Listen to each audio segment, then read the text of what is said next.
We are 41 stories above the most famous construction site on the planet. Now, by the looks of things, it seems like the rebuilding of Ground Zero isn't moving very quickly. But we're going to take you to a place you've never seen before, deep under Ground Zero, where construction is roaring forward. We're now walking past the northern fountain, the pool, the void of the original One World Trade Center. This is probably the most intense and complex public works project being built anywhere in the United States right now. Before we go any further, let's get our bearings. The top of the screen is north. Here's West Street, the Hudson River's further west. This is VC Street. Here's Church and Liberty. Inside those four streets is the former site of the World Trade Center. This area is what we know as Ground Zero. The only thing being built here are two memorial fountains and the September 11 Memorial Park. Just north of the Memorial Park, right here, is One World Trade Center. This is where the transportation hub will be. There will also be four other structures built around the park, including sites for potential towers 2, 3, and 4, and a performing arts center. When you're walking around the World Trade Center site, you're immediately struck by how massive it really is. The view from Skyfox gives you a better idea of the scale and shows you just how big these memorial fountains are. They're built in the exact spots where the North and South Towers once stood. We're standing at the top of the Northern Memorial Fountain. Each one of these memorial pools will be the largest man-made fountain in the United States, and we'll have two of them. It just gives you some sense of the breadth. Imagine circulating 800,000 gallons of water going over this weir, dropping down a flat surface and then dropping down to be recirculated from there. This will be a parapet with the names of all that were lost on that terrible day. Chris promises this site will be transformed into one of the most beautiful parks the city has ever seen. And to help you picture it, we have an exclusive never-before broadcast animation. It's time-lapse of the World Trade Center site looking into the future with the gorgeous 8-acre memorial park springing to life at its center. The memorial fountains are surrounded by 604 trees. It's even more beautiful at night. A high-tech watering system for the park is in place. Truckloads of dirt are being delivered, and some of the trees will be planted by this September for the 9th anniversary. This is One World Trade, formerly called the Freedom Tower, located just north of the fountains. It's now more than 25 stories high, and it gets taller every day. The building will rise to 1,776 feet. Along with a complex construction plan, there's also a serious security plan. Are there things that you're not telling me because you don't want to tell me because you don't want to let the terrorists know? Yes. There's a security plan, literally, which is embedded in everything that you see around you. And a lot of it is confidential. A lot of it is part of a plan that Ray Kelly and his team have worked with us. They've been leading it. We've been working together so that it's there, but it doesn't say it's there to the public. This is One World Trade now, and you can see it being built in the time-lapse animation.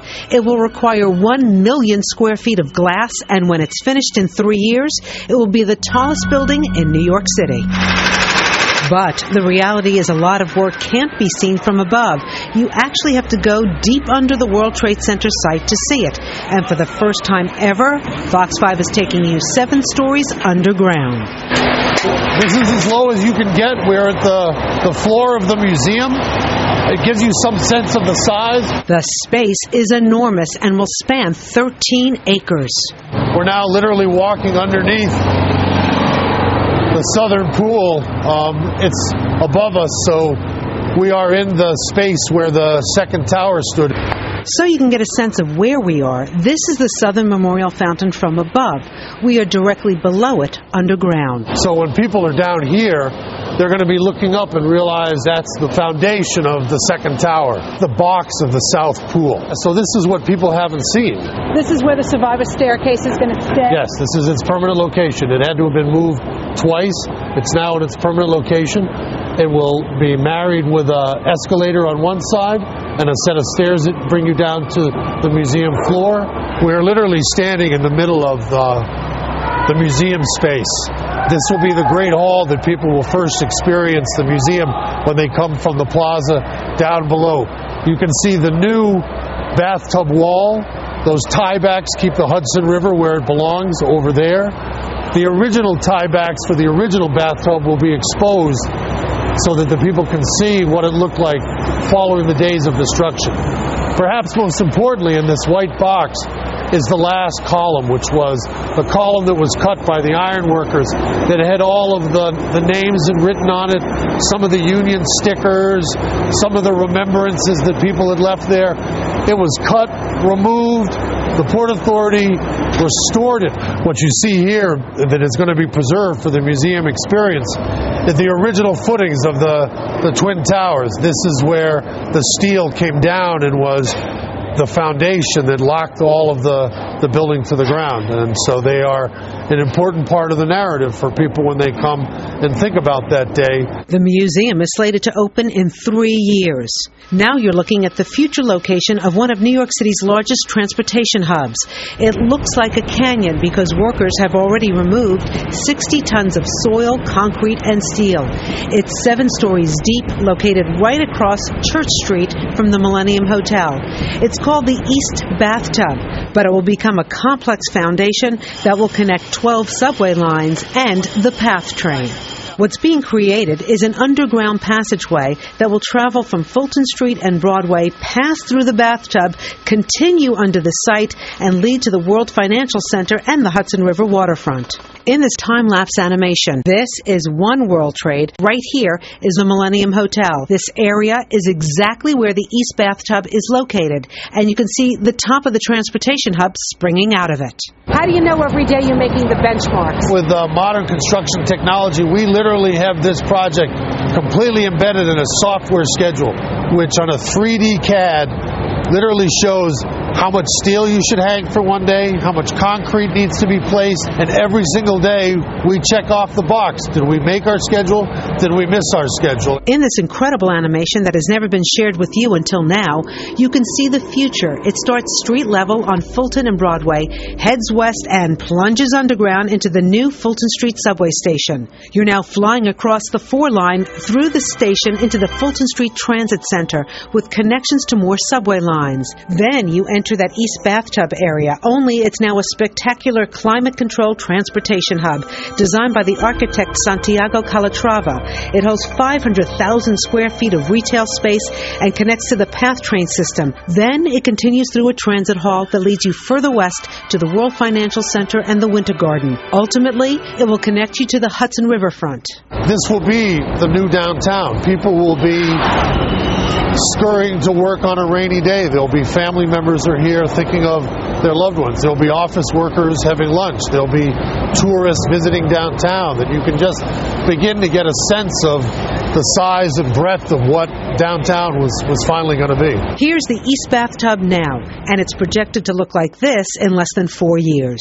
One of the most incredible things about this project that the public has not been able to really see or experience because it's a construction site and they're isolated from it, is just the size and beauty.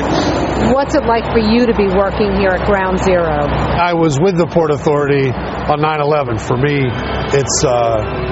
it's not only a dream come true, it's just an honor.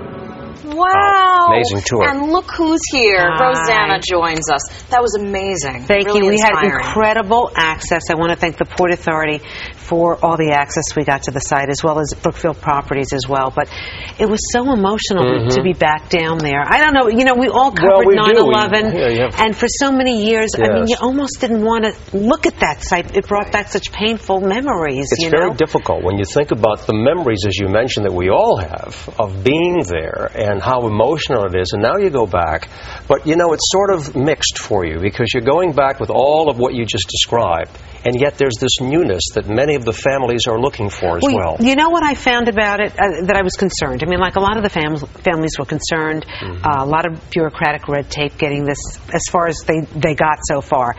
They were concerned that they were going to destroy the sacred ground. I mean, you know, many families still believe their loved ones are there, okay? So what I felt, in my humble opinion, was this. They have these beautiful memorial fountains with everybody's name. They are in the footprints of the original World Trade Center sites. It's going to be a spectacular memorial. It's very emotional when you go there now, and it's not even complete yet. And this is what the families want. That's right. This is it. And then at the same time, you're going to have some construction on the side. You're going to have some buildings. Right. You're going to have an incredible transportation hub. And so you're reflecting on the past and yet looking towards the future. Absolutely. And, through the piece where you showed the fountains, where used to be the buildings, now they're the fountains, it seems like they're going to be so gorgeous, so inspiring, and really give the families an opportunity to reflect. Absolutely. And we got a chance. We actually got inside the fountains. Yeah. I mean, a lot of families won't be able to do that. And part of the memorial will be ready for this September 11th. That's 9 years this year. They will have some kind of memorial at the site. Of course, the rest of the area will not be done yet, but at least the memorial close to, being done. 607 trees. Can you imagine that? Wow. And dirt. I know that we've talked about the dirt in earlier pieces. If you watched the Good Day New York this morning, the dirt has, this sounds a little disgusting, I don't know what you're worm excrement in it. Yeah. Apparently it has something to do with great absorption. Great absorption. So aside from that, okay, when you do something like this, what do you walk away with? What is the thought that you walk away with in terms of why you were there and how you reflected on what happened? Ernie, I walked away with hope. We all went through so much 9/11. I mean, we have friends, loved ones that died in 9/11, and it's been a very painful time. And this, I felt very hopeful. And at the same time, I felt that they were respecting the people that we lost in that area. All good things. Thank you so much, Rosanna. Thank you for having me back on the 10 o'clock news. Wonderful to have you. All right, now you two, have to come on Good Day New York because we have more tomorrow on Good Day New York. With you, okay? On the yellow couch. Yeah, I like this. Stay connected with myfoxny.com mobile. Download the iPhone app or text Fox 5 to 46988 for other devices. Local news, weather, and traffic on the go with myfoxny.com mobile.